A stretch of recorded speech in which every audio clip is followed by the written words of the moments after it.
The subcutaneous (SC) route is a method of giving injections into the layer of fat just beneath the skin.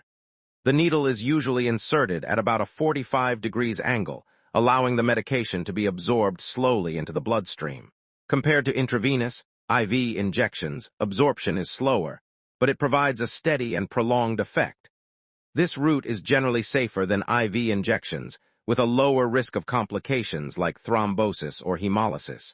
However, it should not be used for drugs that can irritate tissues, as it may cause pain or damage.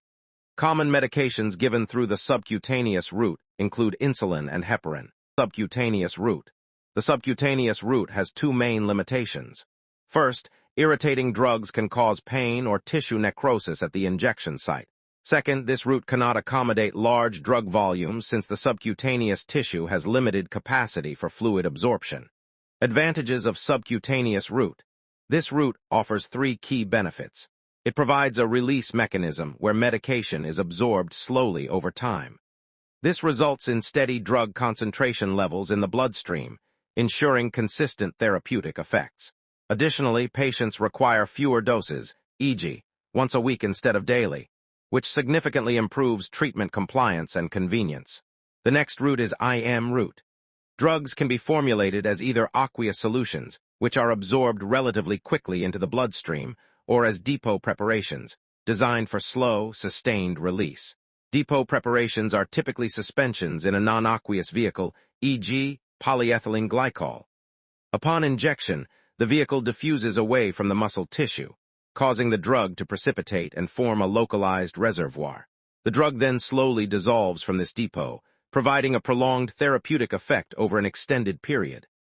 Classic examples include haloperidol decanoate, an antipsychotic, and depot medroxyprogesterone acetate, a long-acting contraceptive, both of which leverage this mechanism for less frequent dosing and improved patient adherence.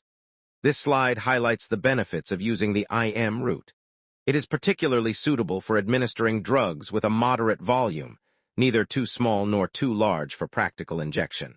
Additionally, this route is ideal for medications formulated in oily vehicles or those that are irritating to tissues, as muscle tissue can tolerate such formulations better than subcutaneous tissue or veins. A significant practical advantage is that, compared to the intravenous (IV) route, IM injections are generally easier for patients to self-administer, making them a more convenient and preferred option for certain long-term.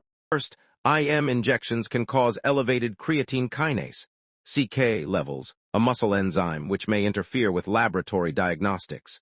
Therefore, clinicians should monitor CK levels during therapy to avoid misinterpretation of results.